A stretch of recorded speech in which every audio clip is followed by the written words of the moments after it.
Good morning, everybody. Happy Wednesday.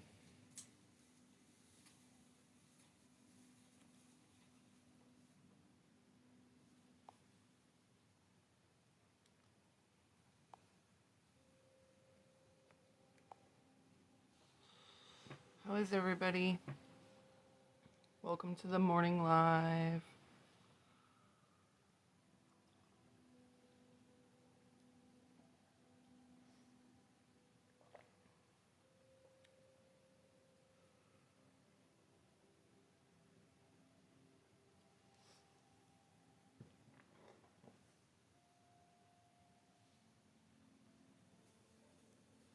Welcome in, welcome in.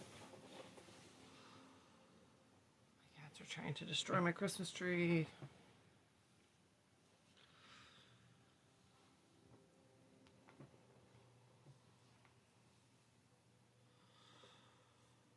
Good morning. How is everybody?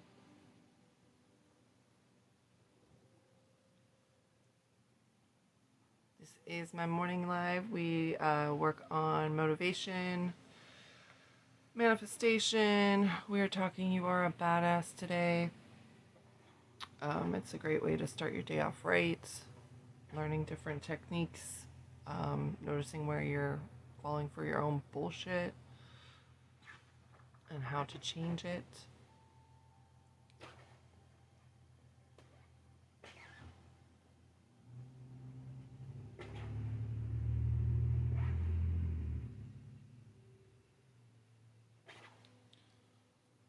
Good morning.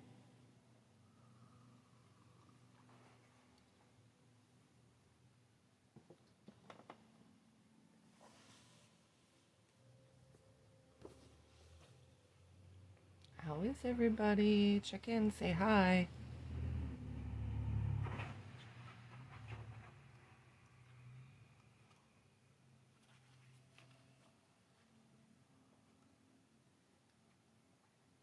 Aw, thank you. Thank you, Walking Positive Official. That's my alarm light. Get on live if you're not already. Thanks for dropping that. I appreciate that. Hi, April. Good morning.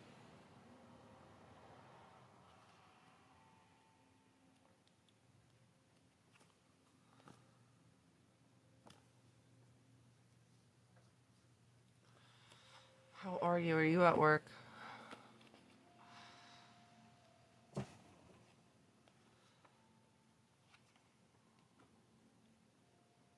You are. I'm sorry. I don't know if you're getting the rain we're getting here. It's coming down pretty good. So if not, be aware, it's on its way.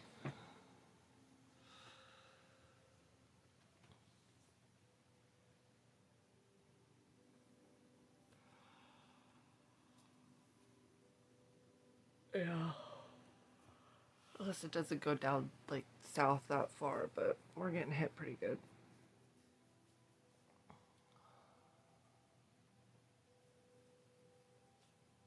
And Justin then decided to go fishing. Okay. Have fun getting wet.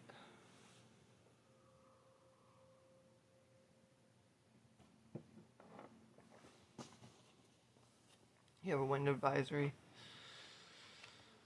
I don't think it's been too windy here, but I don't know. It could be. It could have been, I should say. I haven't really heard the wind.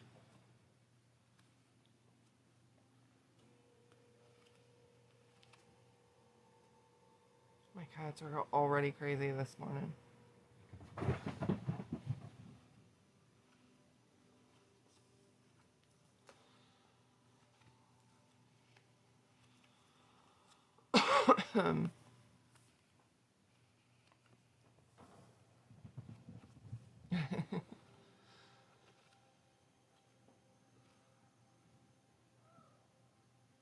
Rory.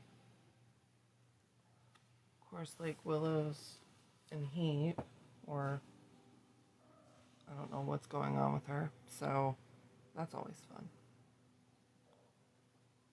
Rory, quit biting her there. Oh my lord. They're nuts. Oh my lord.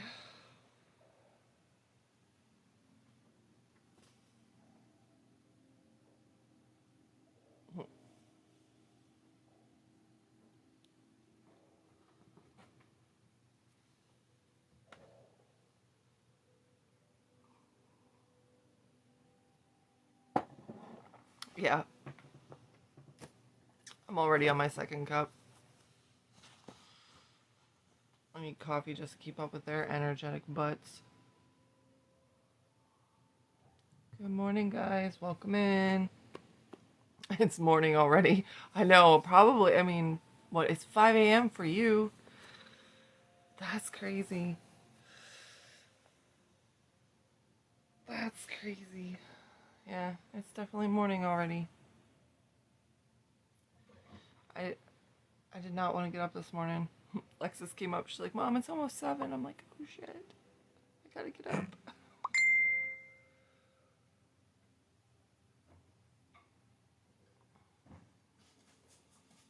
Oh, it's your area code too? That's funny.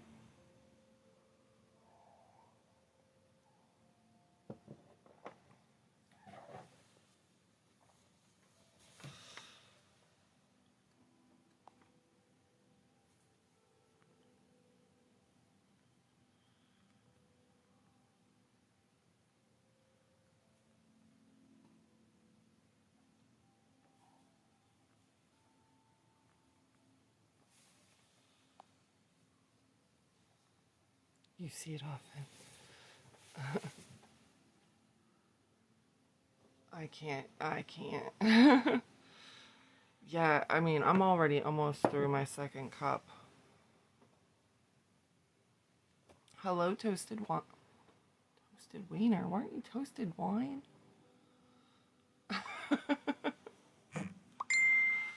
Oh, yeah. Good morning, Lindsay.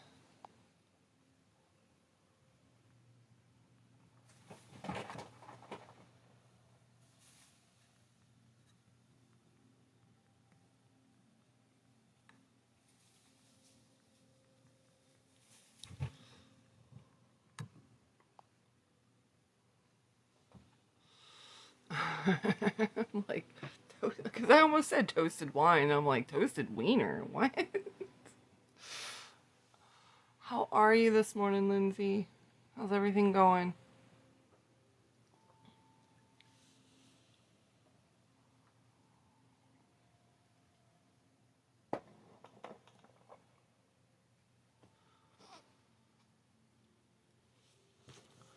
Doing good. It's Wednesday. It doesn't feel like Wednesday, but you didn't sleep well. I didn't. I mean, probably slept a little bit better than yesterday, but I still didn't want to get up this morning.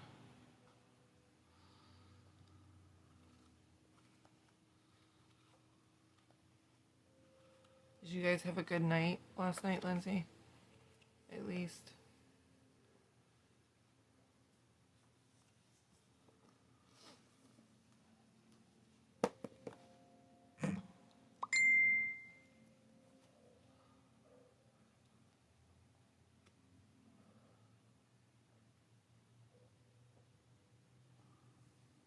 These cats are nuts.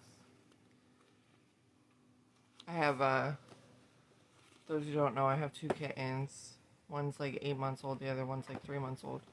And, Willow she hasn't been fixed yet because the vet is so booked out. Aw, I'm so glad they enjoyed it. And Willow is my scaredy cat. She's the older one. And Rory is the like adventurous one, the risk taker. Rory has gotten outside 2 or 3 times now. Anytime the door opens, she like, especially our back door, she runs out and then she hurries up and runs back in. I'm like, one of these days, because Justin isn't exactly the best door closer. So I'm like, one of these days, we're gonna come home and either Rory's gonna be gone or Rory's gonna be back and probably pregnant. So I really need to get on that vet and be like, just put 2 of them in there. Because I've left messages and I haven't heard back, but I know they're so booked out. That was Bink before. We'll see, and I just want to get her fixed because there are so many stray cats around here too. She's just like, she darts now. Lexus woke up this morning, she's like, Dad left the door open just a little bit, and our outside door, when it gets cold, it doesn't close by itself like it normally should. And so that was open. She's like, yep, Rory was trying to get outside. I was like, oh my god. Get rid of those kittens, right? I'm gonna wait a few more minutes, see if Brittany and Indigo come in. And Andre, I already messaged them. I sent them the live, but we'll see. I'd like to try wait a little bit for the regulars.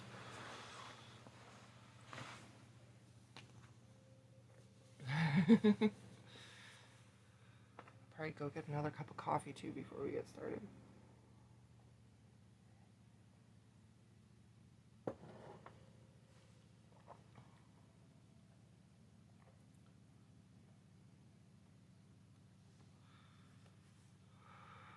There's Indigo. Good morning, Indigo. German Shepherd puppies. Are they full bred? Is that what you call them? Purebred. Are they purebred? Not that it matters. Puppies are puppies. Oh, Brittany's awake.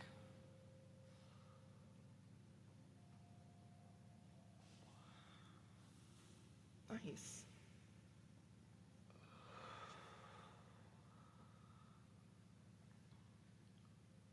Oh, with papers too. Oh shit. You ain't playing.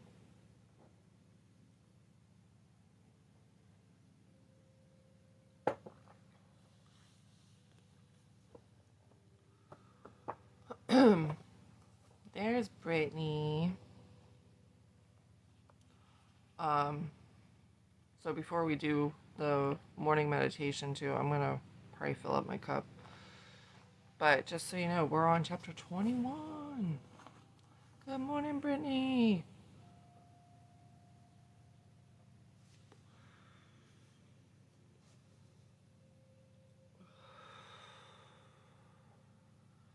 No, you're fine.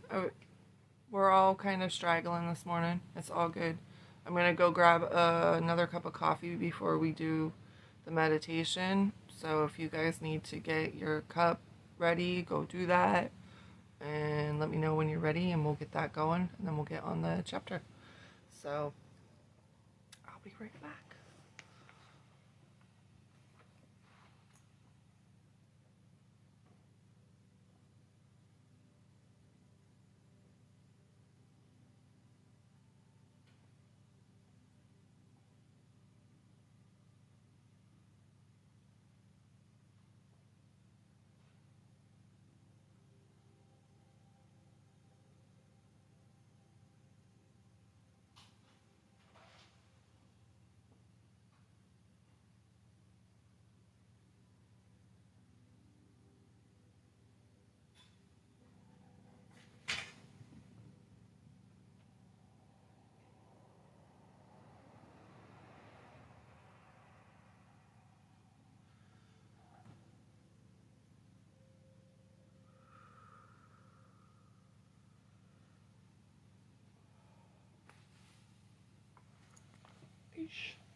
Aw, what a good kid.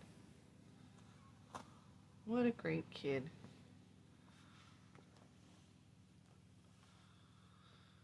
All right.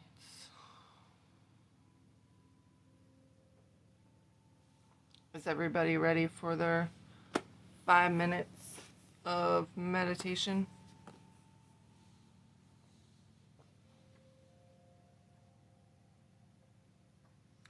This is just for those who don't know, we just take 5 minutes.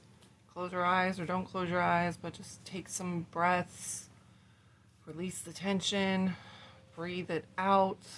And just kind of recenter yourself. And before we get into all the knowledge that we're about to get and the call outs. So I'll set a timer for 5 minutes. It will pull you out of meditation. It likes to do that. So if we are all ready, I'm gonna start it now. Thank you, Brittany. All right, here we go.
Okay, all done.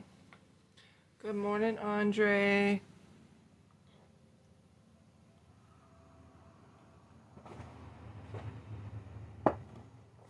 How's everyone feeling after that?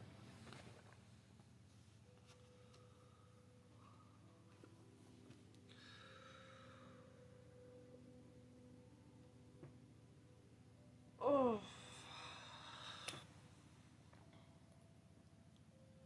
And just so everyone knows, I did put the YouTube link in my link tree. I am uploading these as soon as I can once TikTok processes them and lets me do so. So everyone is updated on my YouTube, so you can check these out in case you missed them. So they are updated each day with the new ones. And then, yeah, so with that, y'all ready to get started on the chapter?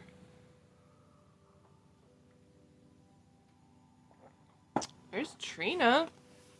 Trina, we haven't seen you. How you been doing?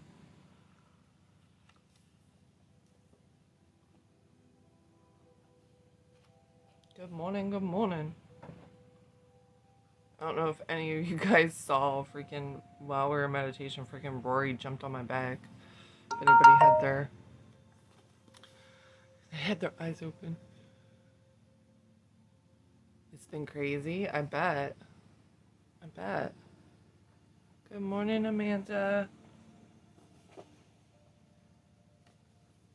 Thank you for the gifts. How are you? Alright, so 6 out with the vid. Oof. Yeah, my daughter had the flu last week, so I can't believe it. It's crazy. I saw a TikTok, I think it was this morning or late last night, that it said it's funny how when Jupiter, I think it was Jupiter, goes direct, how it affects everybody. And it went direct in Pisces, and Pisces is the ruler of viruses. I don't know how true that is, but that's why everybody was getting sick. So it makes sense to me, but All right, so today's chapter is called Millions of Mirrors. No one can make you feel inferior without your consent. And that's from Eleanor Roosevelt. It's one of my favorite quotes. It's a great reminder that if anybody makes you feel less than, it's because you're giving them permission to make you feel that way. One of the most staggering things about people is that they provide us with valuable and often alarmingly intimate information about who they are as soon as we meet them. If we pay attention, we can pick up on the major clues they're sending out through their body language, their appearance, their lifestyle, their action, their interests, their words, how they treat their dogs, the waitress, themselves, etc. Some people let it all hang out for everyone to see right away. Others let it seep out into little spurts. I love water skiing. I admire how confident you are about your weight problem. I just got out of prison, etc.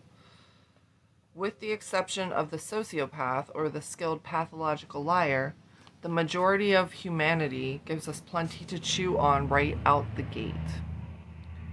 All of this information then goes through the filter of who we are, and depending on our perceptions and judgments and hang-ups and number of years spent in therapy, we decide if the person is someone we want to get to know better or not. We're all attracted to as well as turned off by various things about other people. And the things that stand out the most to us are the things that remind us the most of ourselves. This is because other people are like mirrors for us. If somebody bugs you, you're projecting onto them something that you don't like about yourself. And if you think they're awesome, they're reflecting back something that you see in yourself that you like, even if it's not developed in you yet. I know this sounds like I'm making a massive generalization, but just stay with me here. Your reality is created by what you focus on and how you choose to interpret it. This goes for everything, including the things you focus on about the people in your world. For example, depending on who you are, you could react in a myriad ways to your new boyfriend or girlfriend constantly referring to you as the giant dumbass. You could A, see this as a red flag and think they're a bully. B, see this as a red flag and think they're nervous or insecure and have terrible manners. C, see this as a green light because they're in so much pain that they need to abuse other people. They really need someone as understanding as I am. D, see this as the green light because you believe that you are, in fact, a giant dumbass. Or E, think it's hilarious because it doesn't resonate with you.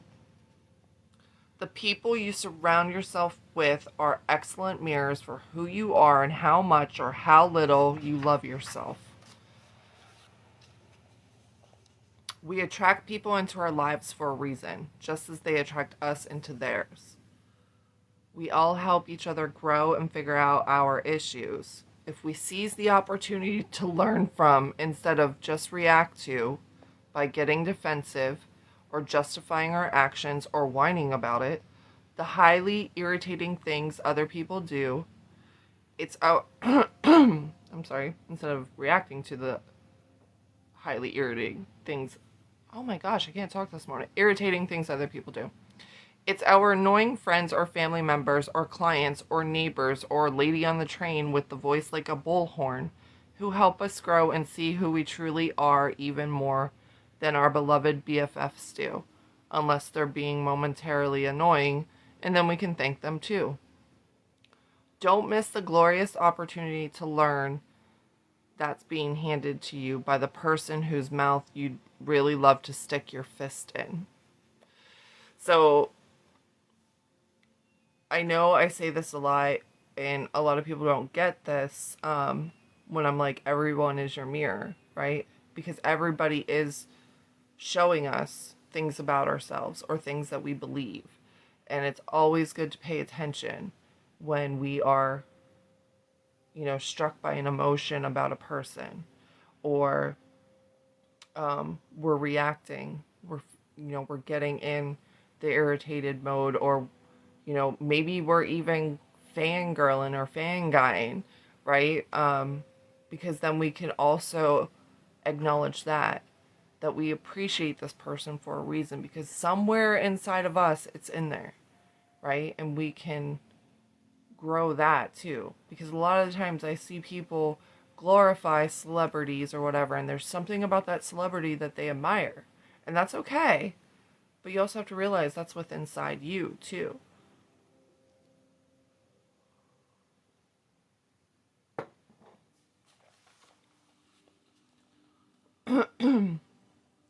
The things that bother us about other people bother us because they remind us of something that we don't like about ourselves, or their behavior triggers a fear or an insecurity that we have, but may not realize we have. For the longest time, one of my big stories was that being feminine was weak and annoying. Somewhere along the way, I decided that it wasn't cool or powerful to act like or be a girl, and my femininity became a part of me that I was ashamed of.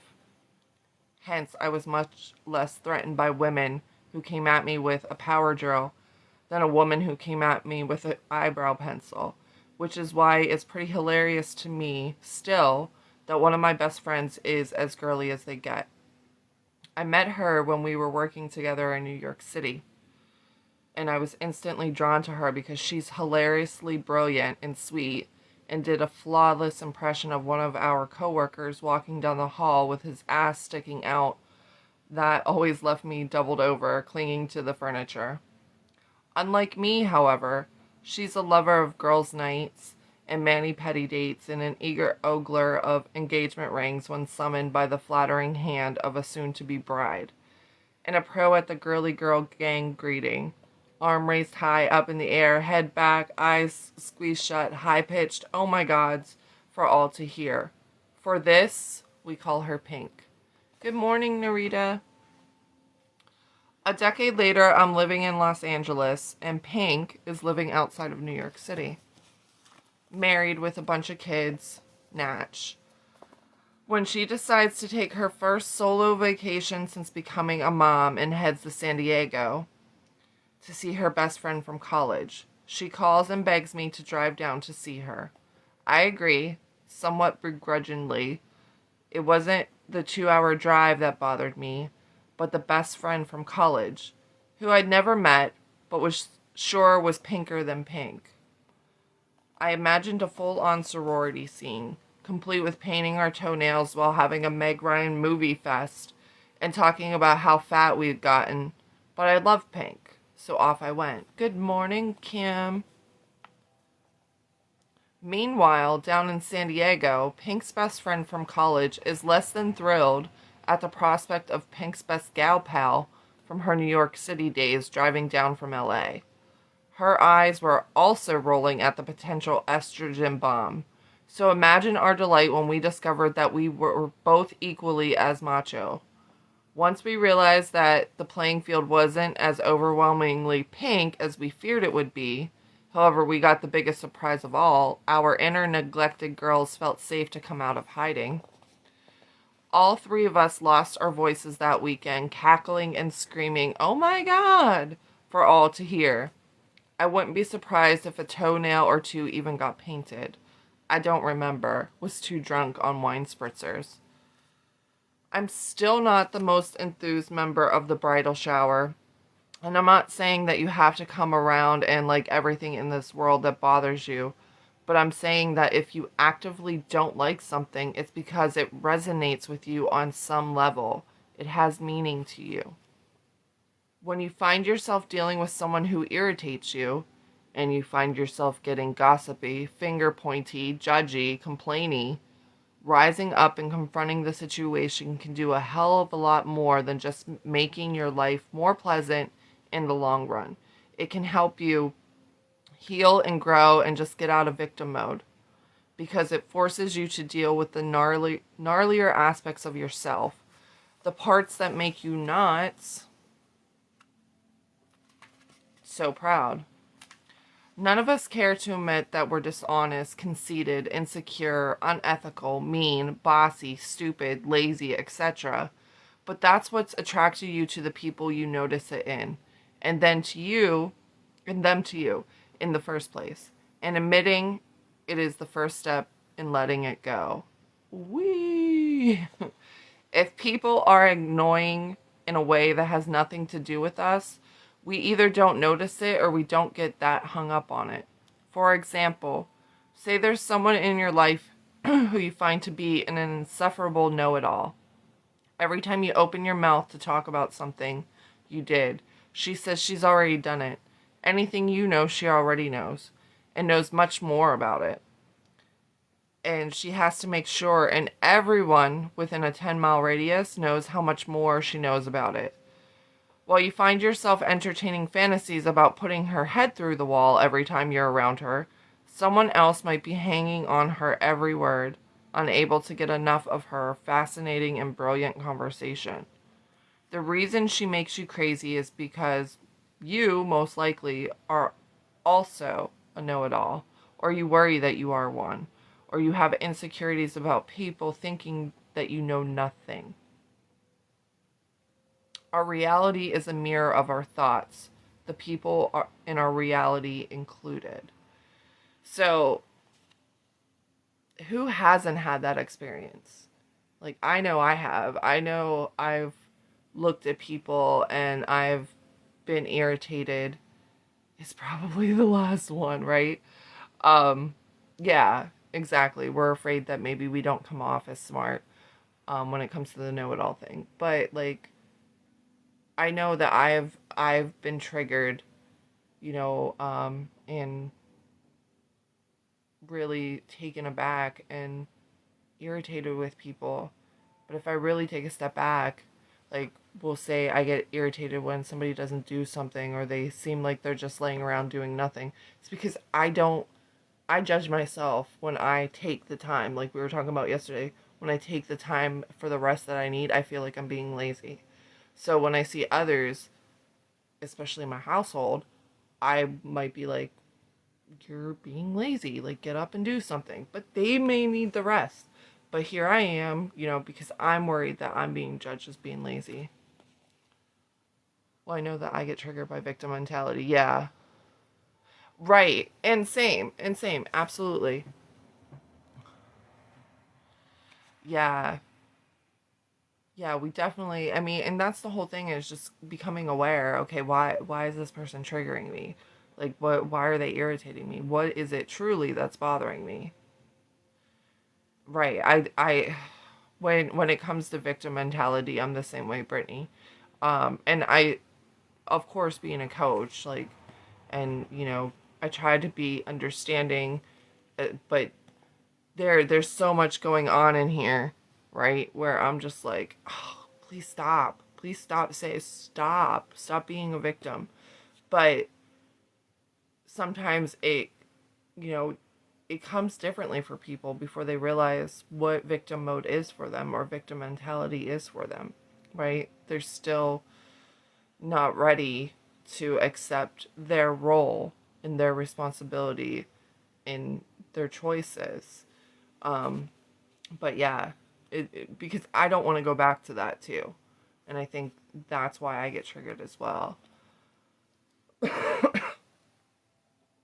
And it's also too, Indigo, like I said, it's just becoming aware, like noticing the triggers, right? We don't have to always understand it completely, but at least when we become aware of it, more information comes forward too. Because, you might not exactly know why a person is triggering you, but just noticing that they're triggering you is a good first step instead of just reacting. I mean, you can still react, obviously. That's how you're going to notice. And just, I like to at least try to look back and revise how I reacted. How could I have done differently? What would I have liked to have done differently, right? How could I have reacted differently?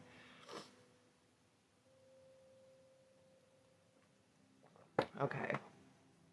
So our reality is a mirror of our thoughts, the people in our reality included. Same thing goes with what people throw at us. Would you be offended if someone kept making fun of how short you were if you were 6 feet tall? It's most likely it wouldn't even register. Or if it did, you just think they were kind of strange. I wish walking away wasn't considered a bad reaction sometimes. It's not. But I think some people see it that way because they're like, oh, you're just ignoring me, right? But walking away is a, especially if you don't want to entertain it. So, but I know some people do see that because you're being, and those are the ones that are in victim mode too. You're being disconnected. You're not communicating, right?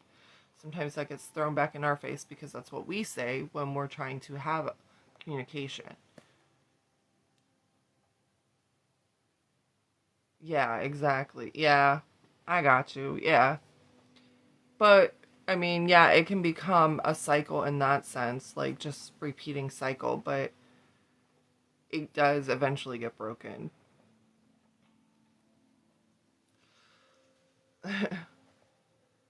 um, but if they teased you about being bossy and deep down you feared you were, it would definitely get your attention. It would also mean they have energy around their own bossiness if they're recognizing it in you. But that's not your problem. What you focus on, you create more in your life. If you're consciously or subconsciously focused on certain beliefs about who you are, or who you want to be, or who you do not want to be, you will attract people who mirror those traits right back at you. This is why when you're dealing with a backstabbing friend, or some sort of toxic person that you need to stand up to or kick out of your life, you get caught in the self-inflicted trap of not wanting to hurt the other person, or latching on to their finer qualities, or fearing the worst if you don't put up with their crap. I don't care how long you've been friends with someone, or how sorry you feel for them, or how they really helped you those 8 million times, or how hilarious, successful, hot, inspiring, desperate, scary, connected, brilliant, or helpless they are. Because the reason you're having trouble standing up to them isn't about any of that. What's really going on is you're being faced with rewiring your limiting beliefs about yourself. And you're using these excuses for these other people to avoid facing your own issues. Your own issues around sticking up for yourself, or having those boundaries and keeping them, right? At the end of the day, it's not about them. It's about you, believing you're worthy of being loved and seen for who you really are.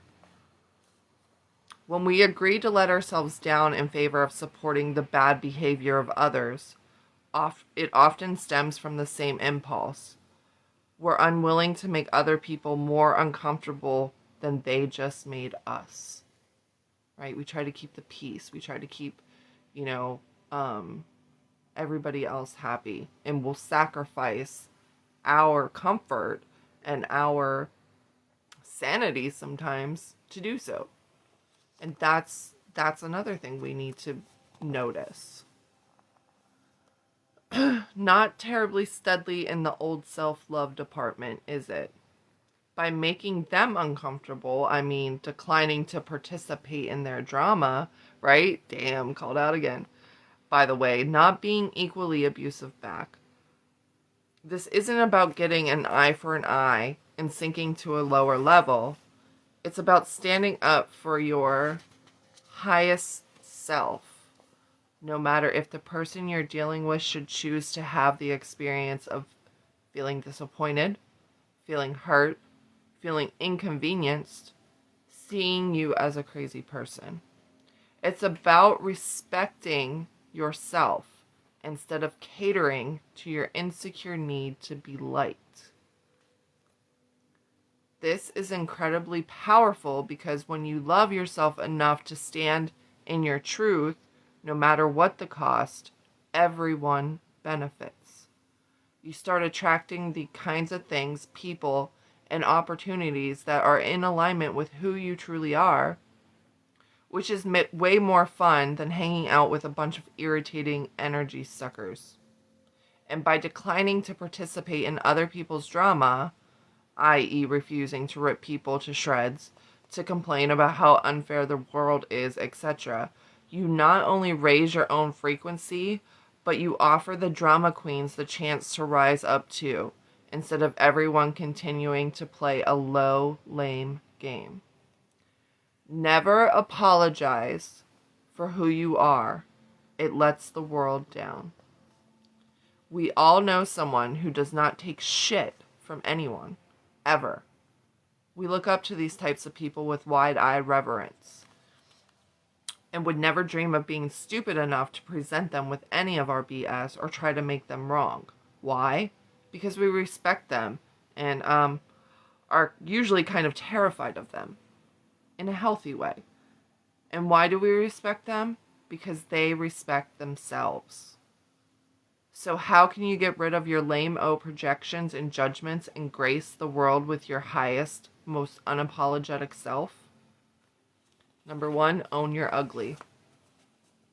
Start noticing the things that drive you nuts about other people, and instead of complaining or judging or getting defensive about them, use them as mirrors, especially if you find yourself getting really worked up.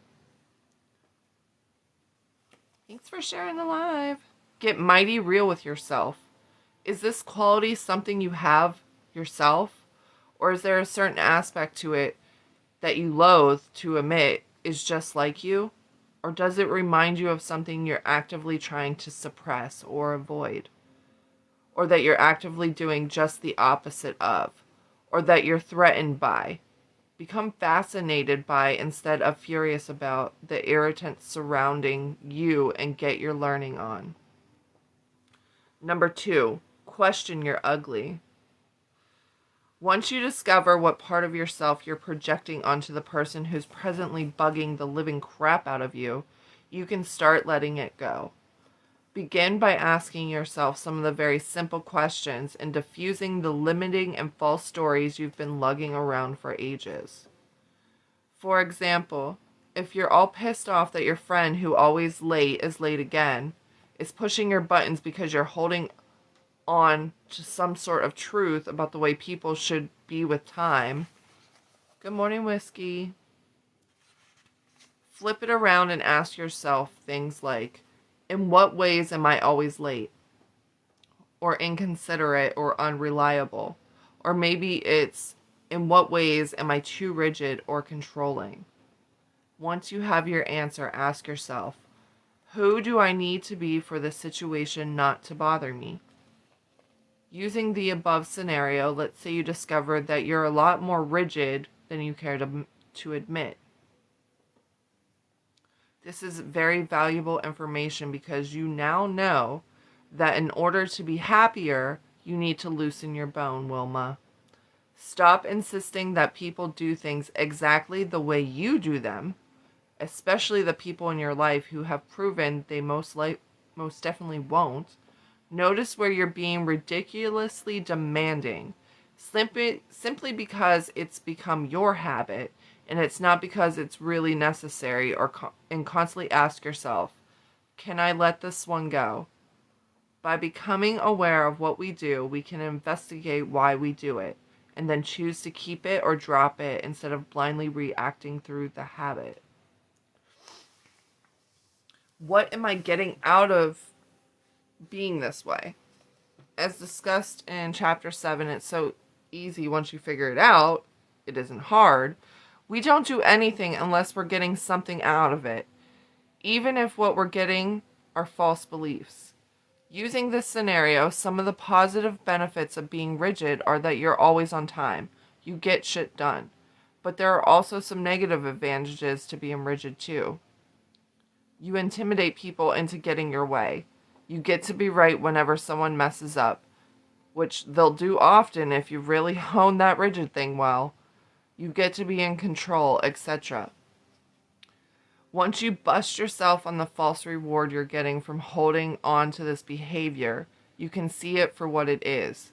Something that's not always in alignment with who you truly are and aspire to be, and release it when it's not working. I have to say that section right there was like a slap in my face. That was a call out on me, because I've always been the person who's on time. I've always been pretty rigid. I have high expectations of myself, but I also have high expectations of others because of that, right? And I had to learn to loosen my expectations of others in some ways, because even though I have control over what I do, I don't have control over what other people do, nor should I try, right? And it was always where she says, you intimidate people into getting your way. You get to be right whenever someone messes up. That right there I was like, holy crap. Because I was always like, I did everything I'm supposed to. Like, I don't know what to tell you, right? Like, somebody else screwed up. Yeah, that was a wake up call for me. And I've known it, and it's something that I've slowly, without realizing, like, years ago, because I used to be even more wound up, tightly wound. And of course, my husband is like the extreme opposite. He is real loosey-goosey. So over time, I've, loosened up. But when I really read that, I was like, that is exactly why I was the way that I was. That's why I wanted things to always be done on time, right? Pay my bills on time. Still want to pay my bills on time. But, like, I would freak out if I was a day late. It's what creates balance, right? But, and if I couldn't do it, it wasn't because it was a lack of my trying. It was a lack of somebody else's effort. That really made me open my eyes. I was like, holy crap. That's exactly what it was. Yeah. And I mean, it is a call out, and it was a slap in the face. I was like, that is exactly why I did it. Because I didn't want to be the one to blame. I did everything I could. Somebody else dropped the ball. I didn't drop the ball, somebody else did. Right? Meanwhile, I could have picked up the ball, but if it wasn't my fault, right? So, whew, that was definitely, I had to just point that out, that I was like, holy crap. How would I feel if I wasn't this way? One of the best ways to release the aforementioned lousy behavior is by asking yourself how you'd feel if this wasn't true for you anymore. How would I feel if I took the pull out of my ass about everyone doing everything exactly how I say to do it, all the time, in the circumstance? Ask the question and then imagine yourself as this person who has let it go. How does your body feel? At least we've gotten somewhere. I can admit I was wrong sometimes, right? Why do you use the brain space for that? What do you use the brain space for that used to be taken up with poisonous thoughts about inconsiderate pinheads you're surrounded by who are not following your instructions? Feel into the reality of what it would be to let this go. Breathe into it, visualize it, fall in love with not having it anymore, and then kick it to the curb. We are growing.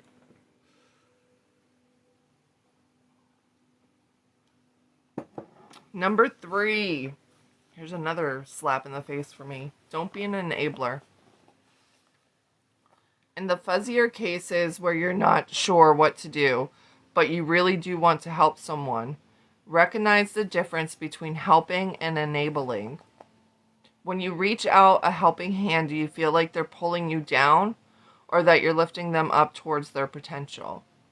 Are they grateful or entitled, right? Do they use your help to actively move themselves in a positive direction, or do they constantly need more, more, more? Just this one last time, for the 50th time. Pay attention and trust how you feel. If you're truly helping them and they're rising to the occasion, it will raise everyone's frequencies and you'll feel good. If you're enabling them, you'll feel heavy, depressed, and eventually resentful. Well, it's no fun to kick someone to the curb when they're at their lowest lows. If you constantly bail them out, they'll never wake up and save themselves. Why should they? They got you to fund their pity party. Tough love is still love. Ouch. Ouch. Number 4, give painful people the heave-ho. Sometimes, no matter how much work you do on yourself and how forgiving you are and how skilled you get at letting it go, there's just no way around it. Some people are just too committed to their own dysfunction. They're painful to be around. You'd rather cover yourself in fleas of 1,000 camels than go out for a cup of coffee with them. This is all about learning and loving and growing into the highest version of yourself, not seeing just how much torture you can endure. So along with understanding how to grow from the not-so-savory behavior of those around you, it's also important to understand how to get the hell away from them if they're chronically self-obsessed or violent or blaming or negative or controlling or jealous or high drama or manipulative or victimized or whiny or pessimistic or mean to animals. Here's how. Yes, exactly. You did too. You absolutely did. And I think that's one of the lessons I learned pretty easily, and I think a lot of people do, um, especially in a spiritual awakening, once they kind of open up to that, because you really do start to see just how negative some people are, and it's just not worth your time because it really is so super draining in that aspect. Um, doesn't matter if it's friends or family members, people you've known your whole life. You you distance yourself and you realize how much more peaceful you are without that energy.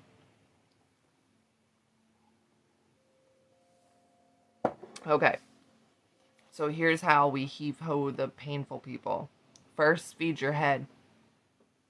As discussed, lots of times the people we need to kick to the curb happen to be those we love, or at least like a lot, for their decent qualities. Hence, your guilt can really get in our way when trying to do the right thing. So stay strong. I've cut like 20 people off in the last 2 years. Wow. Yeah, I believe it. Seeing it as being nice to yourself instead of being mean to them.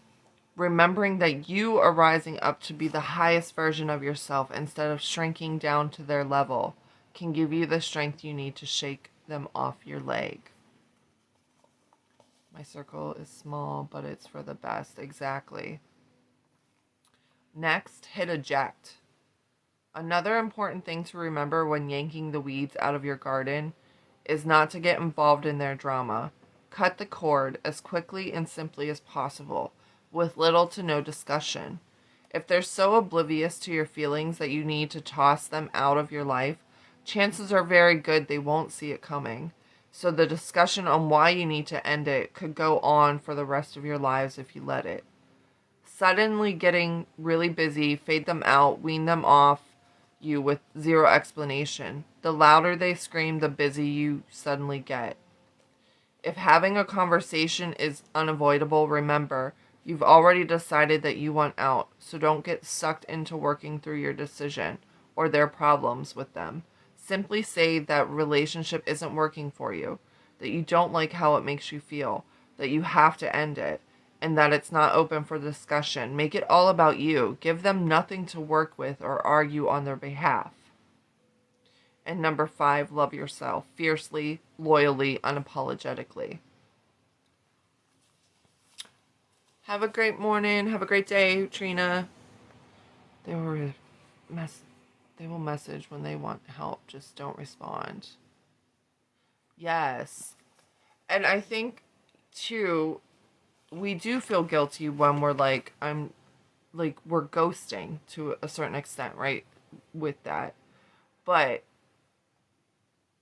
in certain aspects with certain people, especially these type of people, it is like as soon as you try to explain or engage, it's a suck in again. So you have to be aware of how you respond and how you respond to their energy. Are they able to pull you back in? Or are you able to say, no, like, can you hold that boundary strong? It's okay to be like, I am gonna ghost them. You know, I feel better when they're not around. They can continue to message me all they want or call me. I don't have to answer. You always have a choice. Aww. I love you too, Aiden. He's so sweet. So it's okay for us to draw that boundary. We don't have to explain ourselves. If somebody is making us feel inferior, if someone, that's on us, of course. But we don't have to explain everything we do to everyone else. We just need to accept it for ourselves. As selfish as that sounds, sometimes that is the best answer, is to just be like, no more. I don't have to explain myself. I don't have to tell you why I'm doing what I'm doing. I don't You can keep coming at me. I don't have to respond. We see this a lot, especially in narcissistic relationships, because it is just that firm cut and gone, right?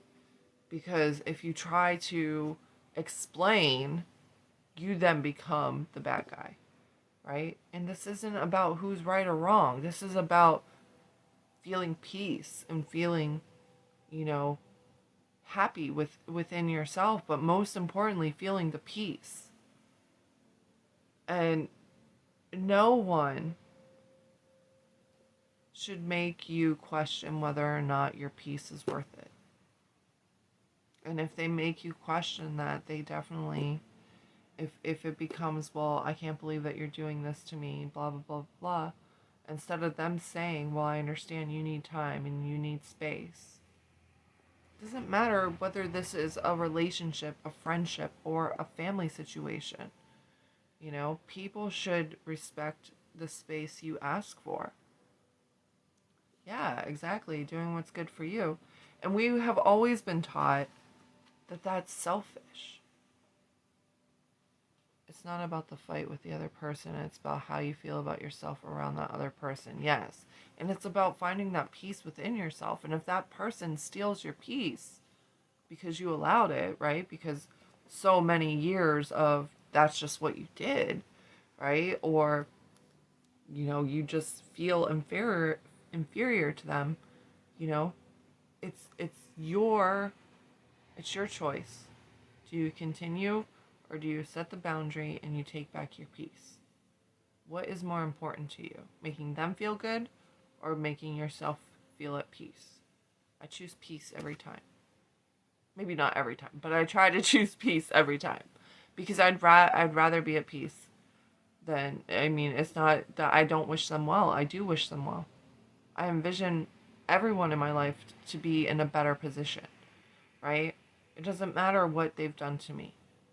I don't wish any ill will on anybody. But that doesn't mean I have to sacrifice my peace to make them feel better. That's on them. Yeah, peace as much as possible. So that was the chapter. I'm just taking a look to see. I mean, the next chapter is a pretty decent one too, but I'm happy to move forward if you guys want to do another chapter. Oh, I guess not. This one, it's not, but I'm going to read that because it's literally 2 pages. And then if we want to go on to the next one, we can. I always hope they find a better happiness without me. Yes. Not even without, but like, I just see them happy, right? I just want them to be happy, whether I'm involved or not.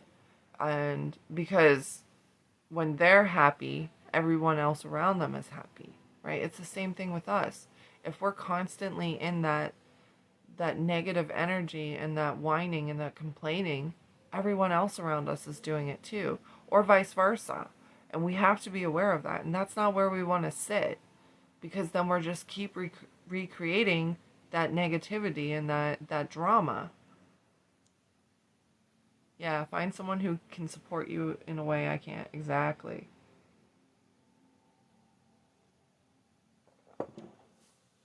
All right, so chapter 22 is the sweet life. It's great to be here. It's great to be anywhere. And that's from Keith Richards. I've got a cat who's 22 years old. Holy crap. I've also got a dad who's 87. The cat and my dad share the same superhero power.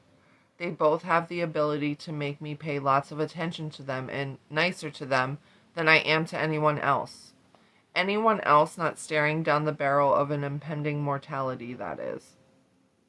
That's an old cat. It really is. I first realized that my cat was old and might die soon about a year ago, when overnight all his body fat plunged to his belly region, causing him to swing it around like an udder and leaving him with a spine that's still in shock, jutting out all the spindly and jagged, wondering where everybody went. This is when the teary farewells started every time I'd leave the house and the fancy wet food began appearing in his bowl. In Dad's case, the phone calls and the flights back east have escalated dramatically, and I now laugh hysterically at all his jokes, no doubt making him worry more about my well-being than I do about his. I'm thrilled to report that even though in the calendar's opinion, they're really old, they're both still kicking butt. Dad plays tennis once a week and still knows who I am, and my cat still runs when he hears the can opener. They are also excellent reminders. When it comes to the creatures you love and the things you love and the life you love, what on earth could possibly be more important than soaking them up right now while you still have the opportunity? If it's something you want to do, don't wait until you're less busy or richer or ready or 20 pounds lighter. Start right now. You'll never be this young again. Dad is more active than I am, for real, man. If it's the people you love, visit them as often as possible. Act as if every time you see them will be the last. If they bug you sometimes, love them anyway. If you got differences, get over them. Don't get so tangled up in the stupid little stuff that you miss out on enjoying the people who have part ownership of your heart. If you're not where you want to be in life, keep going.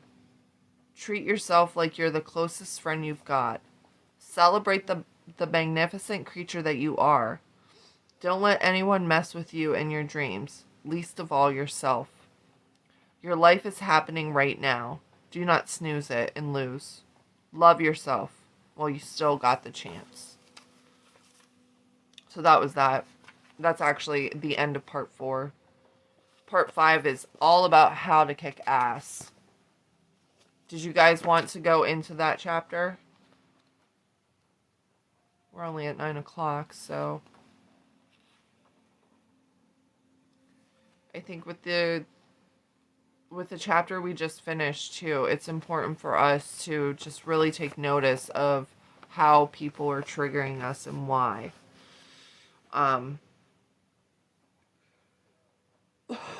Which, I do talk a lot about that as well. Triggers, our reactions create our reality.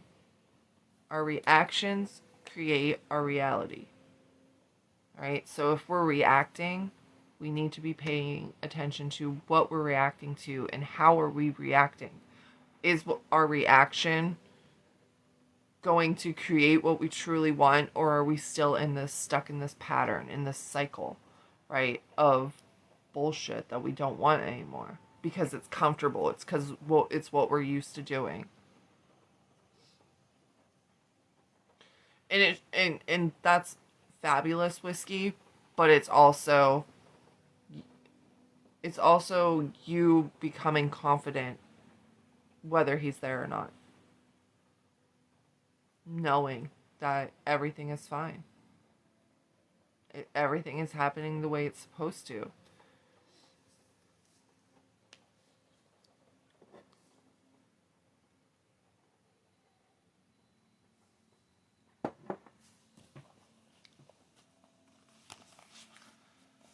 So just let me know, guys. Do you want me to move on to the next chapter, or do you want to stop it there for today?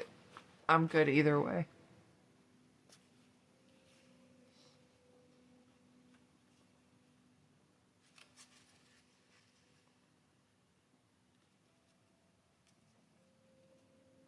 I think I need to play this type of music more, because my cats are both sleeping.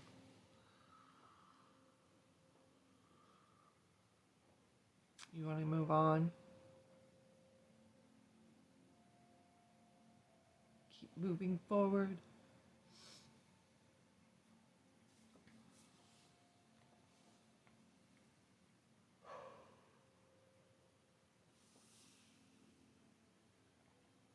I love hanging out with you guys in the morning. I mean, whether we move forward or we just kind of work on the trigger aspect, it's up to you guys. Brittany, Lindsay, Andre, what do you guys want to do?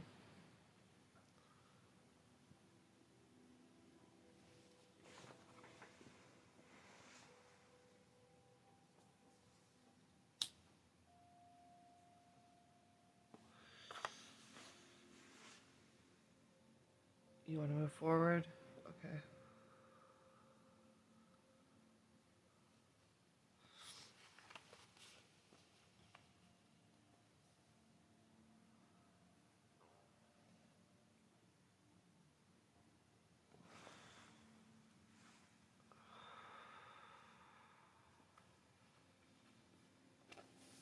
right.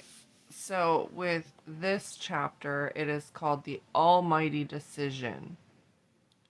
Kim's good either way. Good. I'm glad you're here, Kim. So we start out this chapter and it says, until one, I'm good with going on. I listen, we'll get ready for work. Yay. So happy you're here, Christy. Until one is committed, there's hesitancy, the chance to draw back, always ineffectiveness. The moment one definitely commits oneself, then providence moves too. And that's W.H. Murray. Right? So until we're committed, we'll hesitate, we'll come up with excuses, the fears will come forward. But the moment we decide, truly decide, we become unstoppable.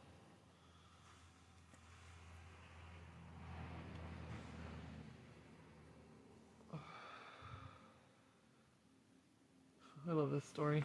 All right. The story goes that when Henry Ford first came up with the idea for his V8 motor, he wanted the engine to have all 8 cylinders cast in one block. I have no idea what that means, but apparently that was a tall order because his team of engineers was like, bitch, you crazy. He told them to do it anyway, and off they grumbled to toil away at it, only to come back and inform him that it was impossible. Upon hearing this news, Ford told them to keep at it, no matter how long it took. He was all, I don't want to see your faces until you bring me what I want. And they were all, we just proved it can't be done. And he was all, it can be done and it will be done. And they were all, cannot. And he was like, can so. And they were all like, no way. And he was all, way. So off they went again, this time for a whole year. And nothing. So they go back to Ford and there's lots of tears and finger pointing and hair pulling, and Ford sends them off again and tells them it will be done again. And then in the lab, somewhere between folding origami swans out of their notes and making fart noises every time someone mentions the word Ford, his engineers do the impossible. They discover how to make the 8-cylinder engine block. This is what it means to make a decision for reals. When you make a no-nonsense decision, you sign up fully and keep moving towards your goal, regardless of what's flung in your path. And stuff will most definitely get flung, which is why making the decision is so crucial. This shit is not for sissies. The moment it gets hard or expensive or puts you at risk of looking like a moron, if you haven't made the decision, you'll quit. If it wasn't uncomfortable, everyone would be out there all in love with their fabulous lives.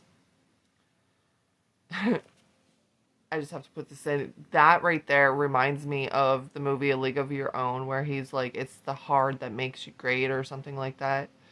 Of course it's hard. Everyone would be doing it if it were easy. So often we pretend we've made a decision when what we've really done is signed up to try until it gets too uncomfortable. How's that for a call out? Henry Ford didn't even make it past the 6th grade. And there he was, bossing around a bunch of the world's biggest engineering smarty pants, setting himself up to look like a total idiot by spending large amounts of money and time on this proven impossible. Ford was determined, and he trusted his gut and his vision more than the small thinking of others. He made the decision that he would have his engine the way he would have it, and nothing was going to stop him. This is why the decision is so important.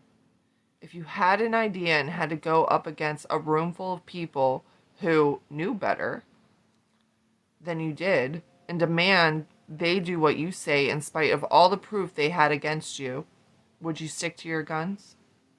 Or if you needed tens of thousands of dollars to start your new business and the only person you could think of to ask was your scary rich uncle who never remembered who you were, even though you saw him every Christmas, would you ask him for it? Or if you were sick of feeling fat and unsexy and out of shape, and the only time you could make it to the gym was at 5 a.m. on freezing winter mornings when you were all snugly in bed, would you go? If you made the decision that you were going to reach your goals, you would do whatever it took. If you merely wanted to, but hadn't made the firm decision to, you'd roll over and be convincing yourself that life is just fine the way it is. I've done that. I'm like, I'm getting up at 5 a.m. I'm going to start working out. And I do it for like 3 days. And I'm like, it's too cold. I'm going back to bed.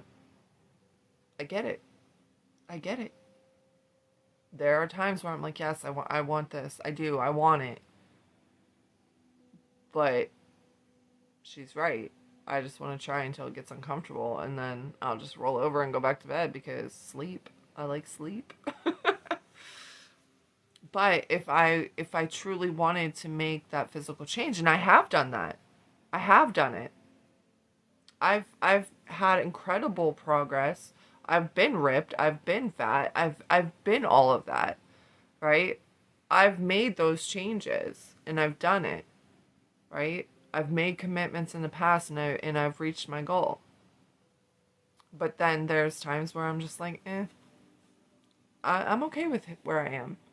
And I'm okay with that too, right? Because I don't look at myself and say, oh, I need to work out. I don't anymore. I'm okay where I am. Now, if I wanted to get ripped again, I could. I just don't want to. I just don't. It's a lot of work, and I want to spend my time on better things. I'm healthy. I just don't have my six-pack anymore. So what? All right. This is where being connected to your desire and source energy and having an unshakable belief in the not yet seen is so critical. There are plenty of times when we get a brilliant idea and it temporarily fails, or it pushes us into unfamiliar territory. If we don't have a strong connection to truth, we live in an abundant universe. We are awesome, glorious, and tear-jerkingly lovable, etc. A blazing desire and an unflinching belief in our own vision before it's manifested will fall prey to our own fears and everyone else's fears, and that it's not possible, and give up instead of course correcting or pushing on through and bringing it to life. As Winston Churchill so aptly explained, success consists of going from failure to failure without loss of enthusiasm. Yeesh. Nobody gets to the top of the mountain without falling on his face over and over again.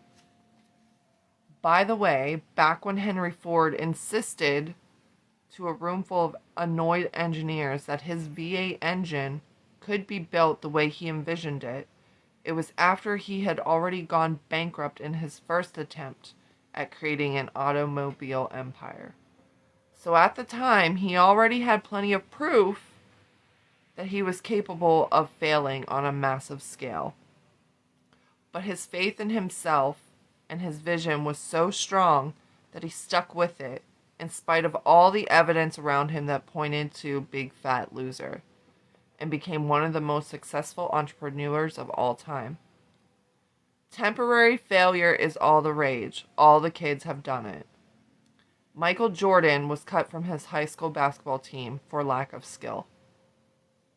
Steven Spielberg, a high school dropout, was rejected from film school 3 times.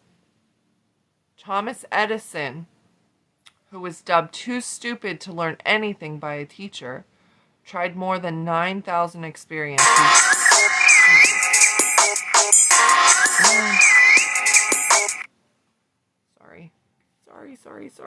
Sorry. I know that's loud. Alright. Thomas Edison, who was dubbed too stupid to learn anything by a teacher, tried more than 9,000 experiments before successfully creating the light bulb. Soichiro Honda, the founder of Honda Motor Company, was turned down by Toyota for an engineering position, so he started his own damn company. I'm sorry, Andre. It never fails at 9 o'clock. I always seem to get some sort of phone call. And I would love to go on Do Not Disturb, but with my kids in school, I have to keep it open just in case. Beethoven's music teacher told him he was talentless, and more specifically was hopeless at composing. Beethoven turned a deaf ear. I know, so bad, sorry. Fred Smith wrote a paper while at Yale about his big idea for an overnight delivery service. He got a C. He went on to create FedEx anyways. The only failure is quitting. Everything else is just gathering information. There's no big mystery to this stuff. If you want something badly enough and decide that you will get it, you will. You've done it before. You've lost the weight, gotten the job, bought the house, quit the nasty habit, gotten in shape, asked someone out, splurged on the front row tickets, grown out of your bangs. You just need to remember that you can do it with anything in your life. Even the things that you presently think are out of your reach. Oh, that's okay, Britt. There are plenty of people out there in the world living the kind of life you only dream about living, many of whom are far less fabulous and talented than you are. The key to their success is that they decided to go for it. They stopped listening to their tired old excuses, changed their lousy habits, and got the fuck on the fuck. Here's how you can too. Number 1, want it bad.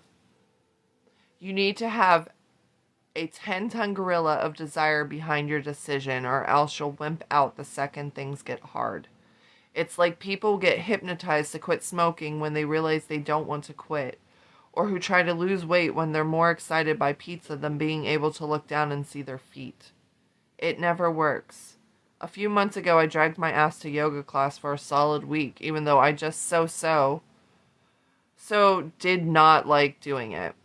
I paid my money, sat on my mat, and was surprised to find my hand raised in the air when the instructor asked if anyone had any injuries she should know about. I then heard myself explaining that I had just gotten the cast off my broken elbow and should really take it easy. I'm an adult.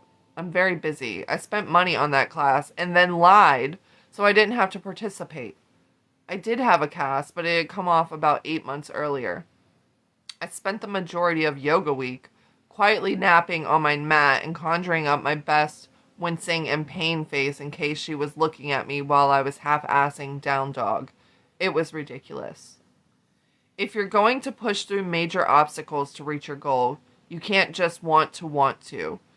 You need to be in full-on tizzy of excitement about what it is you're going after and hold on to it like it's a pit bull. In order to do this, you need to have the audacity to be honest about what you really want to do, not what you should do. Believe it's available to you regardless of any evidence. Otherwise, go for it. Number 2, get good at it. To decide means literally to cut off. No wonder so many people are totally freaked out by it. The terror around making wrong decisions can be so overwhelming to some people that they develop the habit of waffling back and forth, paralyzed by self-doubt and terror. Finally eking out a decision that they then proceed to change over and over and over again. B, making decisions hastily without thinking or feeling into them. Their main goal being to escape the discomfort and get the damn thing over with already. Or C, being so afraid that they'll pick one thing, they'll miss out on another. So they either choose to do nothing or try to do everything, which both are excellent ways to miss out on all of it. They basically decide to never decide because they don't want to make the wrong decision. Good times. I was definitely a C person. Definitely. It was either all or nothing. I would be so afraid to choose one thing that I would try to do it all. I'm B and C. That's fantastic, right? Yes. Deciding is freedom.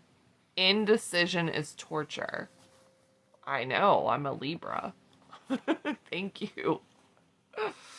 Indecision is one of the most popular tricks for staying stuck within the boundaries of what's safe and familiar, which is why a common trait of successful people is that they make decisions quickly and change them slowly. And by quickly, I don't mean that you must know exactly what to do the moment a decision presents itself, although there are people who do, but rather that you immediately face the damn thing and start working through your decision-making process. Whatever that might look like, sleeping on it, making a list of the pros and cons, feeling into it, etc. I can't even decide which way I self-sabotage. Facts. Facts. If you're a waffler or prefer to avoid the process altogether, a great thing to do is practice on little things to build up your decision-making muscle. When eating in a restaurant, make yourself pick something off the menu in under 30 seconds. Once you choose, you are unauthorized to change your mind on your order. Give yourself 20 minutes to go online and research the best garlic press and then make the purchase. Pick things off the shelves at the supermarket in under 10 seconds.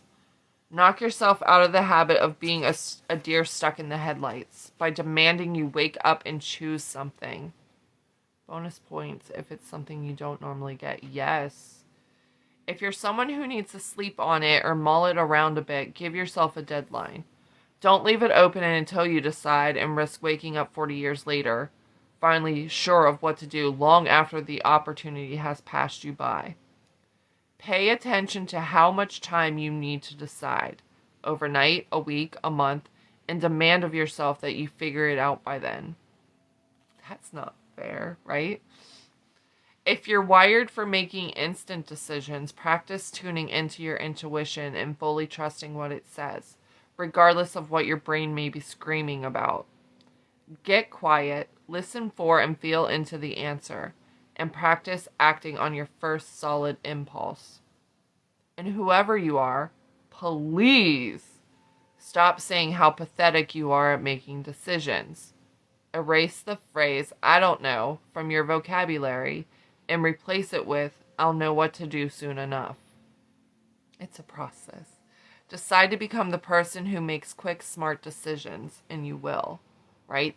We talk about that, about paying attention to what you say, right? The words that come out of your mouth. Instead of saying, "I don't know," we say, "I'll know soon enough," right? I say this a lot when I'm like, "Oh, I forgot what I was going to say." And then I'll be like, "That's okay. It'll come back to me. You know, it'll come to me." Because I'm not sitting there saying, "Oh, I'm always forgetting what I want to say." I might say, "Oh, it slipped my mind," or "I forgot what I was going to say," but that's okay. It's going to come back to me. So I like that too about the "I don't know," right? I don't know, but I'll find out. I'll know soon enough. I don't know is going to be a hard one to get out of my vocabulary. Well, and I think if you catch yourself, just like I just said, I don't know, but that's okay. I'll know soon enough. Like I don't think you necessarily have to pull it out at this time. Eventually you will, because you're transitioning, right? We're transitioning from "I don't know" to "I don't know, but I'll find out," or "I'll know soon enough." I needed to buy a complete brake charge kit, and it took me 4 weeks to get it. Oh my goodness. Ugh. That's a long time. Oh my. For something that you absolutely needed too. Wow.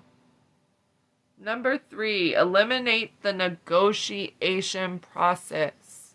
Too many options. Yes, if I have too many options, I'm like, no, I can't. Just give me whatever. I get that. When I decided to quit smoking, if I even toyed with thoughts like, well, what harm will one itty bitty drag do? I was screwed. Our decisions must be watertight, because excuses will seep through any little cracks in our resolve, and before we know it, we'll be on our asses. Decisions are not up for negotiation. The old you, the one who has yet decided to kick ass, is in the past. Stay present and do not, even for 1 second, look backwards or entertain any idea of straying from your decision. Think only of the new you. The whole point of deciding is to stop wasting time and move forward, not to spend time figuring out how you can wiggle out of your decision. It helped me to think of it this way. Excuse me. I'm not going to go home and negotiate about whether or not I'm going to smoke a cigarette. Just as I'm not going to go home and negotiate about whether or not to snort some horse tranquilizers. I don't negotiate about snorting horse tranquilizers because I'm not a horse tranquilizer snorter. Now that I don't smoke, I'm not going to negotiate about smoking because I don't smoke. Stick like glue is number 4. I used to write for an entrepreneur magazine where I got to interview all these hugely successful business owners. Whenever I asked them what the secret to their success was, the overwhelming majority answered, tenacity. Be the last person standing. Wear down your obstacles and excuses and fears and doubts until they're finally like, you again? Jesus H. Christ. Fine. Here you go. Now get out of my face. Birthing your dreams is like giving birth. Conceiving the idea is the fun part, hopefully. Then you go through the insane amounts of fear and excitement and dreaming and planning and vomiting and growing and thinking you're crazy and thinking you're awesome and stretching and shape-shifting until you're practically unrecognizable to everyone, even your own self.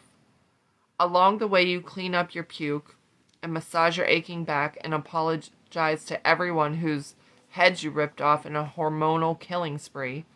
But you stay the course because you know this baby of yours is going to be the bomb. Then, finally, just when you can see a light at the end of the tunnel, labor starts. Your innards twist and strangle and force you to stumble around, hunched over in the shape of the letter C. While you breathe and pray and curse, and just when you think it can't get any more out of your mind painful, a giant baby head squeezes out of a tiny hole in your body. Then a full-blown miracle appears. In order to change your life and start living a new one that you never lived before, your faith in miracles and yourself must be greater than your fear. However easy or rough your birth process is, you have to be willing to fall down, get up, look stupid, cry, laugh, make a mess, clean it up, and not stop until you get there, no matter what. And number 5, love yourself. You can do anything. So, yeah. Commit. So, today we're looking at how we're triggered, right? We're going to take a look at how people trigger us, what it is that we're holding on to that we don't need anymore. We're going to be present, right? We want to be present. We want to enjoy the people that we're around. We want to, and if we don't like them, we need to not be around them. And then we're going to make decisions, okay? Or we're going to make a decision to make a decision, right? If we need time, right? Instead of it taking 4 weeks, we're going to take overnight, or we'll take a few days, right? Give yourself a deadline. We talked about that yesterday, right? Give yourself a deadline too. Make a list. Okay, what do I need to get done? When do I want to have this done? By. Make a deadline. Make a decision. Focus on it, right? Be committed. I will put that on my list. Yes. So,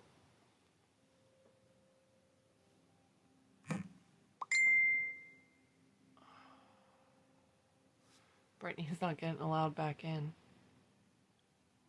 What the heck, TikTok? Knock it off.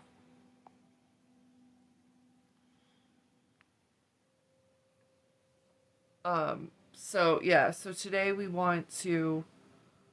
want you to really think about something that you've wanted to do that's really scary. Something that you've wanted to commit to, but you haven't. These last few chapters have been really tough. They are. They're very enlightening. They're very exciting. Um, I think it's a real eye opener, but I also think it's a real good kick in the ass too. Fire under the ass to get you moving. When I was reading this, a couple weeks ago, it really got me on the path of like, okay, I've been sitting here saying, well, this would be nice if I did this. And instead of, still sitting in that, it really prompted me to be like, okay, no, I'm doing this. Yeah, they are awesome. Absolutely. And knowing that, and things, oh my gosh, last week, so many things were trying to come up and throw me off path. And even though it might have knocked me down, I got back up, right? And I think that's the whole point too, is especially, that's why I really like this and having this group in the morning, because we can have each other's back and we can sit there and say, okay, get back up.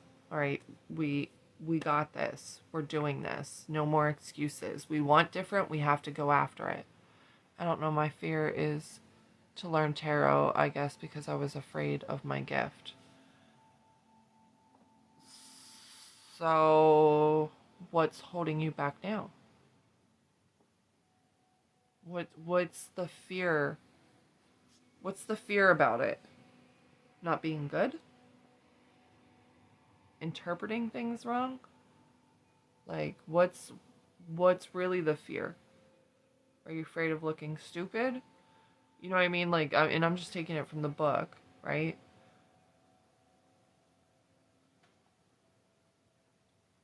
It's normal. I mean, it took me a while to read for other people.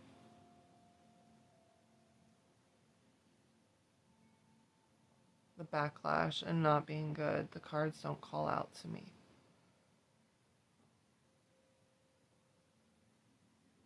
And so, I mean, my fear is feeling rejected since I feel rejected this year. Yeah. And I get that.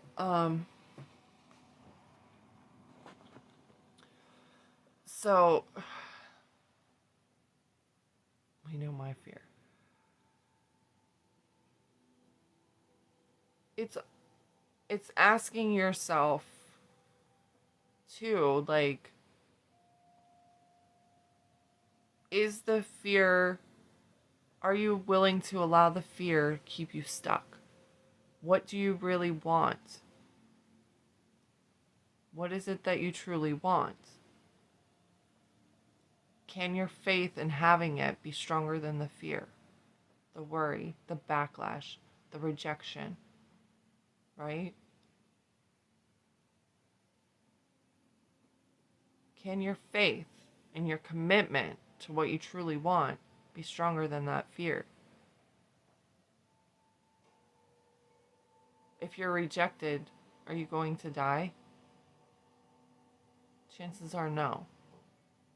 Okay? That's where we look at the bigger picture, right? We look at the bigger picture and we want the relationship. Yes, there's a certain person, but that's why sometimes we're rejected, because that's not what we're supposed to have. And I'm not saying that's the case, but I'm just saying that's why we focus on the relationship, right? With the tarot, the backlash, the not being good enough. Do the cards really not call to you? Or are you afraid to learn them a different way? if the cards really don't call to you, are you trying to force something that you really don't want to do? Because, Andre, you're an amazing oracle reader. There's nothing wrong with being an oracle reader. You don't have to be a tarot reader, too. Okay, you can absolutely be an oracle reader and still use your gift. And I'm not trying to convince you out of that, but if it's something you want to do, you're going to find a way to do it. If it's not, you're going to find an excuse. And yeah, it can come later, absolutely.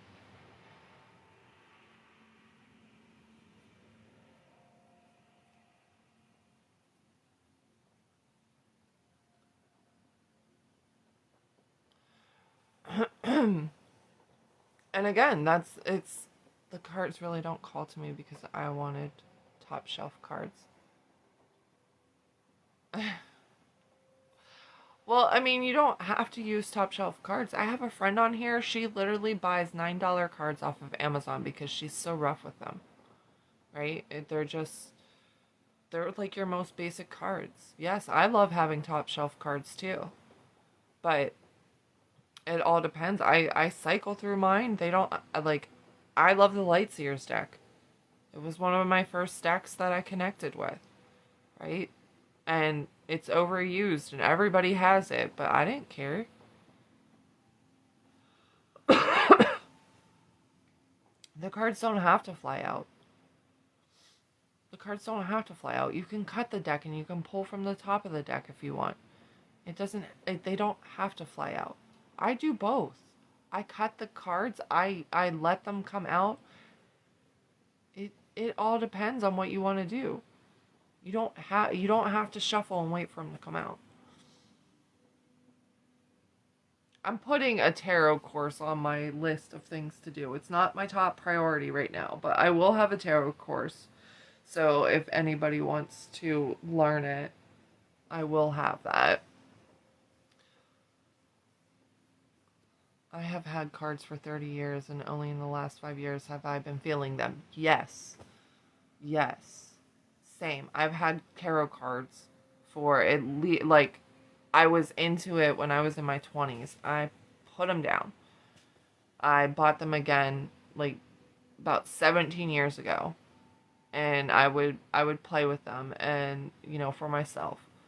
But last year is when I really felt called to do readings for other people. It's not that I couldn't read them. It wasn't that I didn't understand it, right? But I felt called to at that point.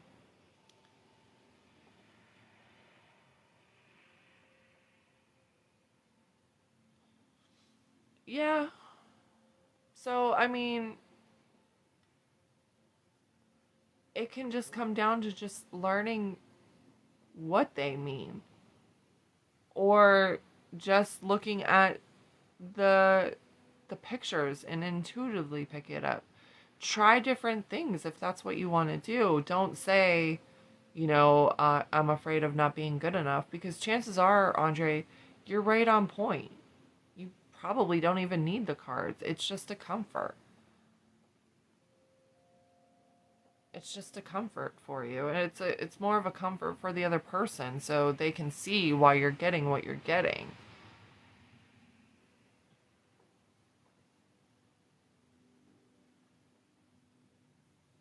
But again, what's your end goal? What do you want to do with your gift? What is it that you want to do, Andre? Because maybe even Oracle and Tarot reading isn't a part of that. You can still use your gift and supply that with for other people. That's what you need to decide. What is your goal? What is it? What's your end game here? What do you want to do?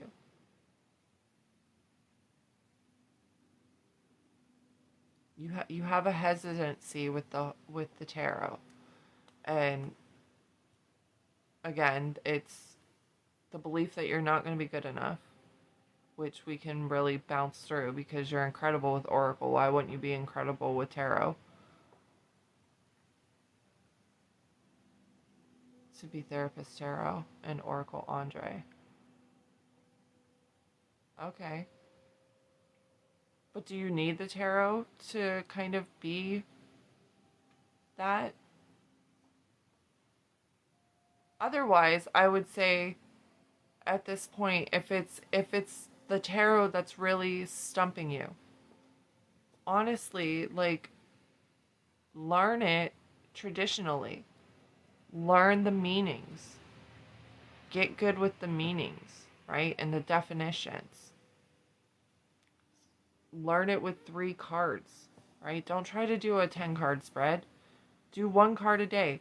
And have your guides throw out a card each and every day, right? You can ask them to intuitively show it to you throughout the day. 1 card a day.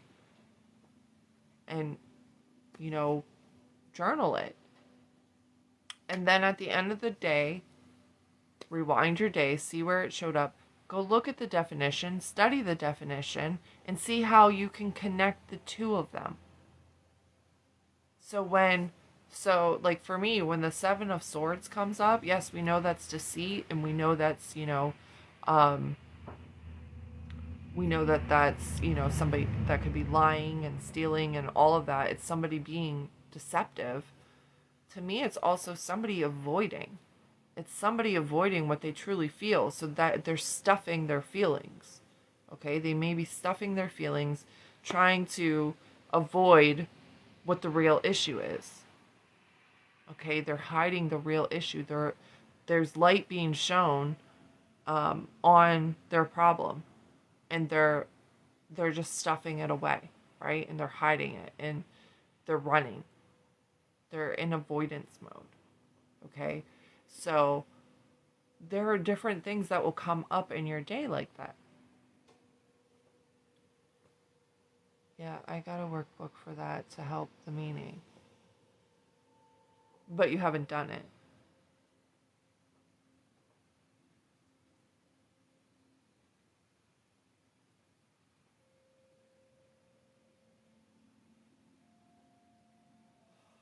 I'm not trying to pick on you. I'm just trying to figure out what, or at least help you. I'm not going to enable you. I will help you, but I'm not going to enable you.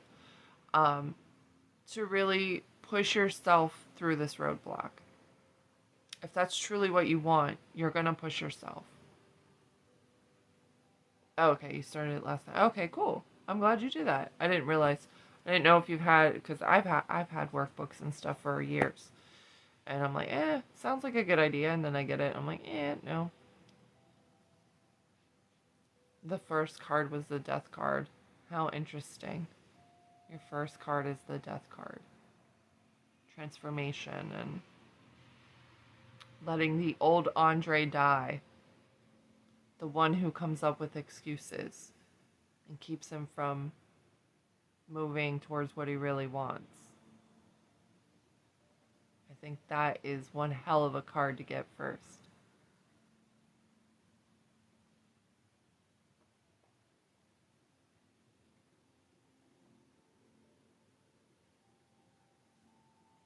That old Andre that didn't believe in himself, who didn't think he was good enough.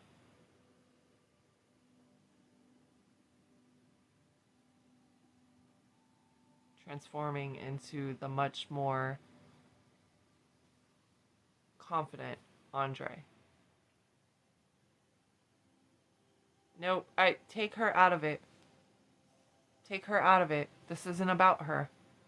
This is about you. Don't change for anybody else but you.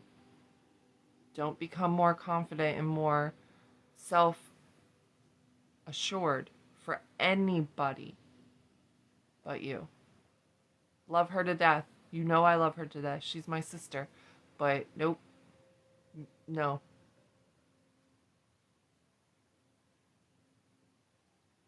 You're becoming this new Andre because you want to become this new Andre. Otherwise, it's not going to stick.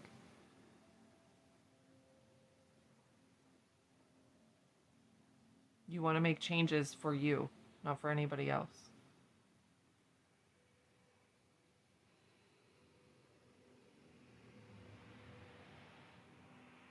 It's just like people who quit drinking for their significant other, but the moment that there's a fight, they're back to drinking. It's because they didn't quit for the right reasons. They didn't quit for themselves. They quit to make somebody else happy. Well, yeah, okay. Okay, I see that.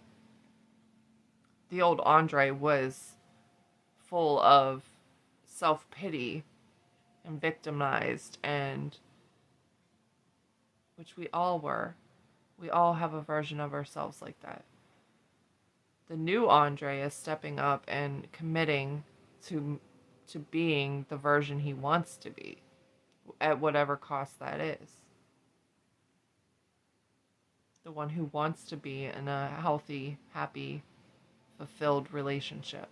The one who's confident and secure. The one who isn't stopped by a fear of the backlash. The one who isn't stopped by, the cards not calling to him. Because, you know what, that was just some lame-o excuse he said. Because now they do call to him. He sees them and he knows exactly what he's supposed to say. Old Andre with Skeletor. Yep, just looking like that death card, huh? I also like to think of when the death card comes, I have another deck where it literally looks like he is taking off a layer. He's removing that negative layer of skin or clothing, whatever. He's removing it by choice.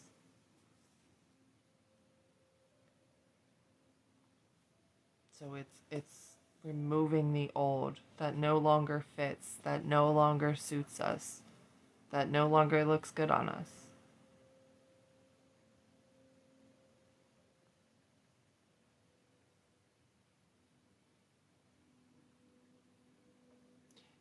It all depends, Whiskey. Um, Eight of Swords in the upright is about like feeling stuck by your own fears, your own worries, or other people's own fears and worries. In reverse, it could be that, you feel blocked from removing yourself from that. It could mean that you are getting unstuck. It just all depends. I asked if he asked me to stay with them while he's here.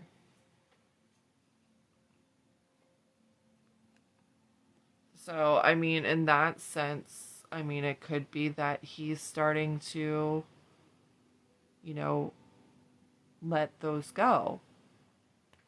And that you're not stuck by whether or not it happens. To me, that is, if you're asking that question, the Eight of Swords is not allowing yourself to get stuck either way, whether he says yes or no. Yeah, let the fear go of it not coming true, and let the fear go of let that go of not being good enough too. There's a couple different ways to interpret that, but I feel like it's also, you need to not let that keep you from enjoying the time. Okay, because again, that's a little bit of a how, that's a middle, right? We want to be present, and because when he leaves, you guys are going to be good. Everything, you're going to have had a great time. Right? You can envision each day being great. Right? I want you to envision by the end of the night a smile on your face saying today was amazing. Okay? Don't try to determine how that comes about. Right? Maybe you want to envision having dinner together or whatever. That's fine. But don't make it about him. Make it about having an amazing meal and feeling the love, right? Feeling the connectedness. Don't try to determine the how.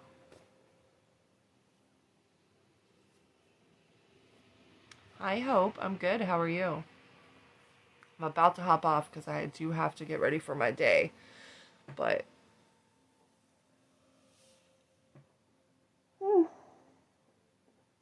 excuse me. Good. I'm glad to hear that. So yeah, so today I want you guys to really focus on what's triggering you. What is about other people that are triggering you? You're just starting your day. Yeah, I need to go get ready to babysit for a little bit and get some work done. I am planning on being on later tonight too. So, but I will get all this uploaded. Again, all the lives I've done on this book are uploaded to my YouTube. Okay, Cam, I'll send you a message later once I get over to my sister's house. I gotta take care of a few things first. So, but so yeah, all these recordings have been uploaded to my YouTube. The YouTube is in my profile. So you can check that out if you want to keep up to date. Obviously, they're just kind of chill lives like we do here. Yeah, so I will hopefully be on later tonight to do yes, nos, and readings. And we'll be back tomorrow with, I think we have like 4 chapters left or something in this book. So I hope you all have an amazing day, and I will see you later. And make it a good day. Watch those triggers. Commit to something. Be honest with yourself. Yes, have a fantastic hump day. All right, guys. Lots of love to you. Enjoy your day.